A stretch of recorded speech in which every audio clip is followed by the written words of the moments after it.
ምሳሌ ሚዲያ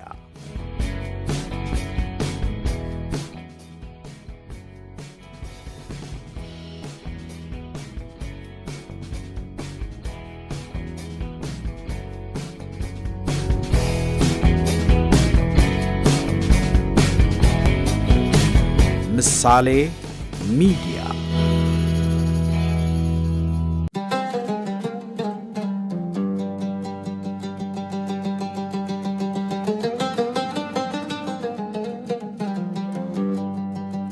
በፈረንጆቹ አቆጣጠር ግንቦት 2003 ዓመተ ምህረት የራባት ጥንታዊ ሰማይ በ101 መድፎች ነጎድጓድ ሲናወጥ ዓለም የአንድ ተራ ሕፃን መወለድን ሳይሆን የአንድ ታላቅ ሥርወ መንግሥት ተተኪ መምጣትን በከፍተኛ ድምፅ ሰማች።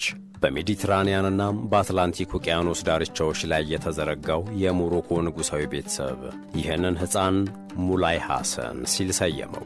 ገና በለጋነቱም የ37 ሚሊዮን ሕዝቦችን ዕጣ ፈንታና የሺህ ዓመታት የታሪክ አደራ በትከሻው ላይ እንዲሸከም የተፈረደበት ይህ ወጣት ዛሬ የዓለማችን እጅግ ባለጸጋና ተጽዕኖ ፈጣሪ ልዑል ሆኖ ብቅ ብሏል።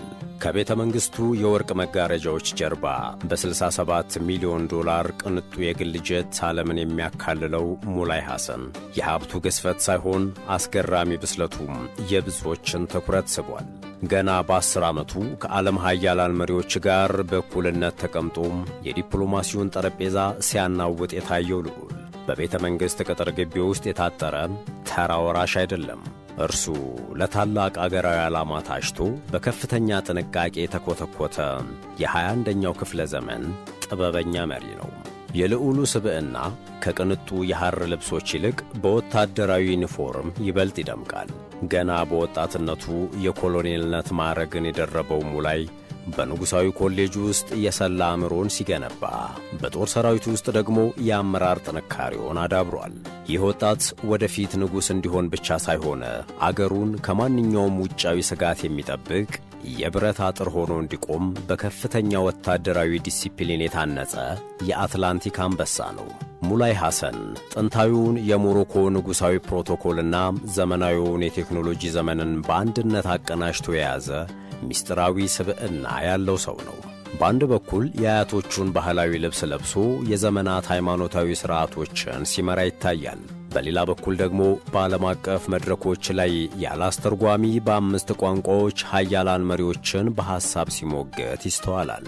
ይህ ሁለት ማንነት ለሞሮኮ የወደፊት ተስፋና የዘመናዊነት ምልክት ሆኖ እንዲታይ አድርጎታል። ይህ ምስጢራዊ ወጣት ከሚያሳየው ወታደራዊ ግርማ ሞገስ በስተጀርባም ለብዙዎች እንቆቅልሽ የሆነ የግል ሕይወት አለው። በዓለም ዙሪያ ካሉ የንጉሣዊ ቤተሰቦች ጋር ያለው ጥብቅ ትስስርና በዲፕሎማሲው መስክ እያሳየ ያለው የበላይነት የወደፊቱን የሰሜን አፍሪካ ፖለቲካዊ ገጽታ እንደሚቀይር ይጠበቃል። ሙላይ ሐሰን በወርቅ ማንኪያና ቅንጡ ሀብት ላይ የተወለደ ባለጸጋ ብቻ ሳይሆን ለአዲሱ ዘመን ሽግግር የተዘጋጀ ስትራቴጂስት መሪ ነው። ሰላም ጤና ይስጥልን ውድ የቻናላችን ቤተሰቦች፣ በዚህ ዝግጅት ከሞሮኮ ጥንታዊ ቤተ መንግሥት ምስጢራዊ ግድግዳዎች ጀርባ ያለውን እውነተኛ የልዑል ሙላይ ሐሰንን ሕይወት በጥልቀት እንፈትሻለን። ከከባድ ወታደራዊ ሥልጠናው እስከ ቢሊዮን ዶላር ሀብቱ፣ ከጥንታዊው የንጉሥነት ትውፊት እስከ ዘመናዊው ዓለም አቀፍ ዲፕሎማሲ ድረስ ያለውን አስገራሚ ጉዞ እንዲሁም የወደፊቱ የሞሮኮ ፀሐይና የፖለቲካው ሞተር የሆነውን የዚህ ወጣት ታሪክን በዝርዝር ይዘናል። አብራችሁን ቆዩ።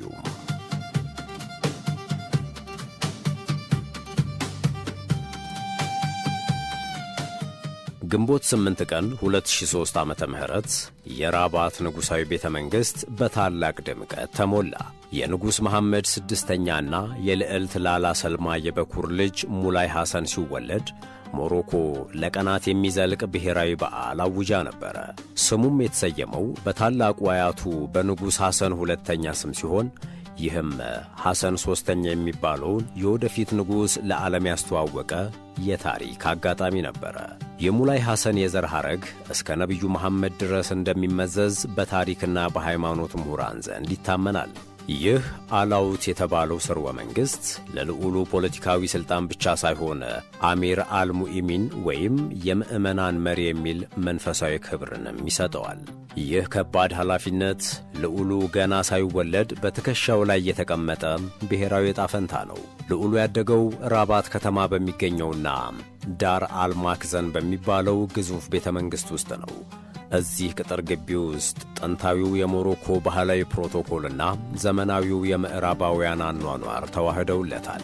እናቱ ልዕልት ላላ ሰልማ በኮምፒውተር ኢንጂነሪንግ ዘርፍ የተማሩ ዘመናዊ ሴት እንደመሆናቸው ልጃቸው የዓለምን የቴክኖሎጂ ለውጥ እንዲረዳና ከሕዝቡ ጋር የቀረበ ግንኙነት እንዲኖረው በማድረጉ ረገድ ግንባር ቀደም ሚና ተጫውተዋል።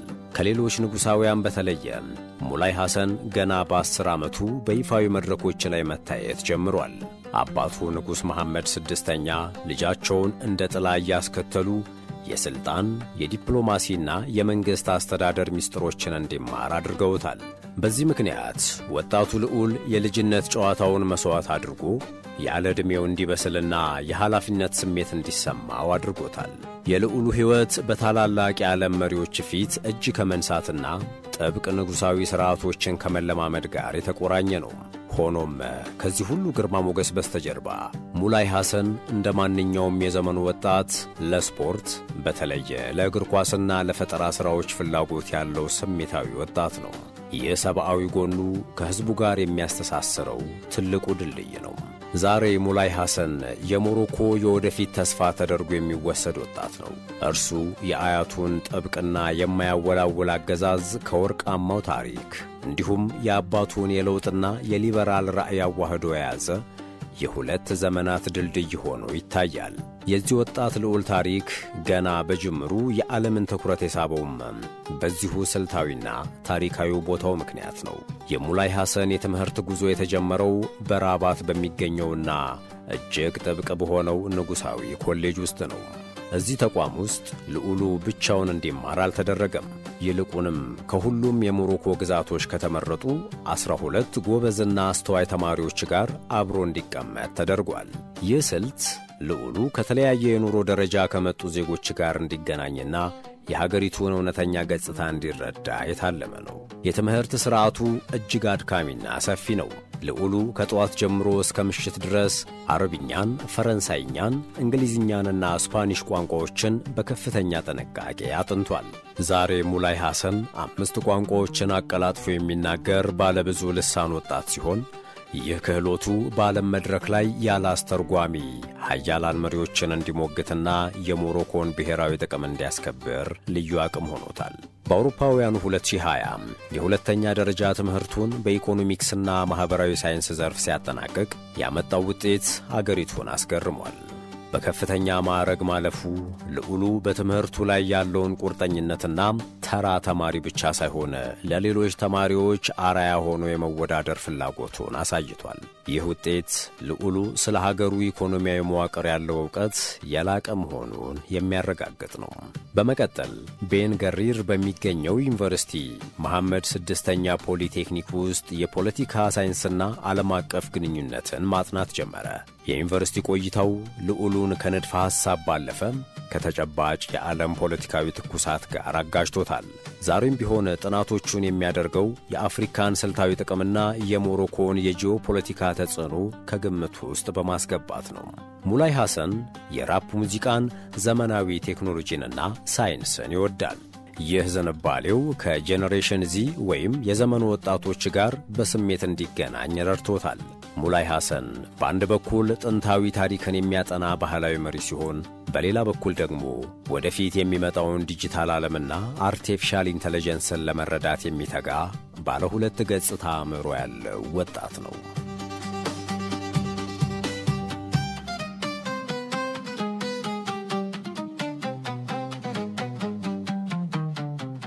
በሞሮኮ ንጉሣዊ ሥርዓት ውስጥ ንጉሡ የጦር ኃይሉ ጠቅላይ አዛዥ ነው። ሙላይ ሐሰንም ገና በ10ዎቹ ዕድሜ ውስጥ እያለ ወታደራዊ ዩኒፎርም እንዲለብስና የወታደራዊ ዲሲፕሊን ሕይወትን እንዲለማመድ ተደርጓል። ይህ የደንብ ልብስ ለእርሱ የጌጥ ሳይሆን የሀገሪቱን ሉዓላዊነትና ድንበር የመጠበቅ ከባድ ኃላፊነት ተምሳሌት ነው። ልዑሉ የኮሎኔል ሜጀር ማዕረግን ተቀብሏል። ይህ ማዕረግ በሞሮኮ ንጉሣዊ ጥበቃ ውስጥ ትልቅ ቦታ አለው። በኬኒትራ ወታደራዊ አካዳሚ የወሰደው ሥልጠና ከፍተኛ መኮንኖችን እንዴት መምራትና ውስብስብ ወታደራዊ ስምሪቶችን እንዴት ማስተባበር እንደሚቻል ያስተማረው ወሳኝ ምዕራፍ ነበር።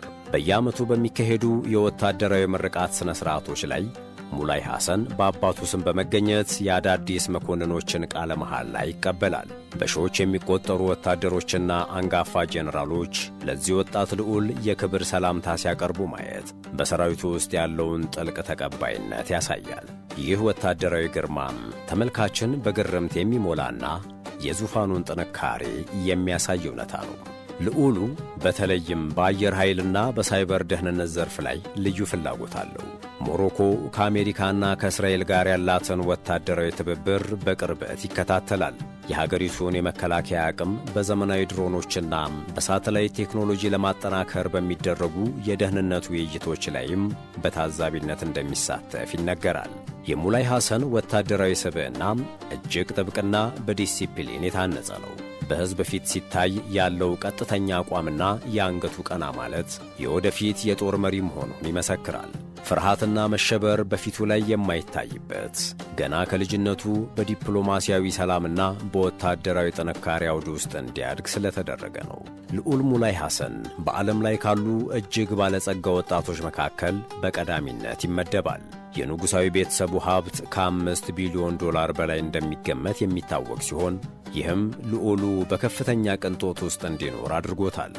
ሆኖም ይህ ሀብት ከኃላፊነት ጋር የተቆራኘ መሆኑን ልዑሉ በተለያዩ ሀገራዊ የኢንቨስትመንት እንቅስቃሴዎች እያሳየ ይገኛል።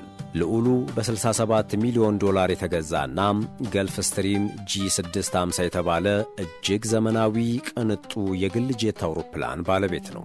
ይህ አውሮፕላን በዓለም ላይ ካሉ ፈጣንና አስተማማኝ ጄቶች አንዱ ሲሆን ለልዑሉ ዓለም አቀፍ ዲፕሎማሲያዊ ጉዞዎች ልዩ ምቾትንና ደህንነትን ይሰጣል። የአውሮፕላኑ መለያ ቁጥር CNAMH አልመሐመድ ሐሰን የሚለውን ስም በኩራት ይወክላል። ከአውሮፕላኑ በተጨማሪ ሙላይ ሐሰን የዓለማችን ምርጥ የሆኑ የቅንጦት መኪናዎች ስብስብ አለው። እንደ ሮልስ ሮይስ፣ አስቶን ማርቲንና ቤንትሊ ያሉ ብራንዶች በቤተ መንግሥቱ ጋራዥ ውስጥ ይገኛሉ። ይሁን እንጂ ልዑሉ እነዚህን መኪኖች የሚጠቀመው ለግል ትዕይንት ሳይሆን ለሀገራዊ ክብረ በዓላትና ለይፋዊ የሥራ ጉብኝቶች ግርማ ሞገስ ነው። የልዑሉ የፋሽን ምርጫም የዓለም አቀፍ መጽሔቶችን ትኩረት ይስባል። እንደ ቶም ፎርድ እና ሄርሜስ ያሉ ታዋቂ ብራንዶችን ከባህላዊው የሞሮኮ ጄላባ ጋር በማቀናጀት ይለብሳል። በእጁ ላይ የሚያስራቸው ሰዓቶችም በሺዎች የሚቆጠር ዶላር የሚያወጡ ውድ ስብስቦች ናቸው። ይህ አቀራረቡ ሙላይ ሐሰንን በዓለም አቀፍ ደረጃ የዘመናዊነትና የቅንጦት ምልክት አድርጎታል። ንጉሣዊ ቤተሰብ በባንክ በታዳሽ ኃይልና በግብርና ዘርፎች ላይ ትልቅ ድርሻ ያለው AI ማዳ የተባለ ግዙፍ ኩባንያም ባለቤት ነው። ሙላይ ሐሰን ወደፊት ይህንን የኢኮኖሚ ኢምፓየር የመምራት ኃላፊነት ይኖርበታል። ሀብቱም ለግል ፍጆታ ብቻ ሳይሆን የሞሮኮን የኢኮኖሚ መዋቅር ለማረጋጋት የሚውል ትልቅ መሳሪያ ነው።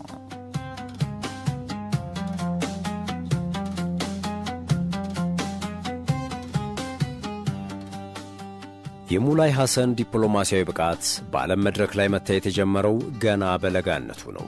በ2017 ዓመተ ምህረት በፈረንሳይ በተካሄደው የዋን ፕላኔት የአየር ንብረት ጉባኤ ላይ ከዓለም መሪዎች ጋር እኩል ተቀምጦ ሲወያይ የታየበት ምስል ዓለምን አስገርሟል። እዚያም ከፕሬዝዳንት ኢማኑኤል ማክሮን ጋር ያደረገው ንግግር የአስተሳሰብ ጥራቱን በሚገባ አሳይቷል።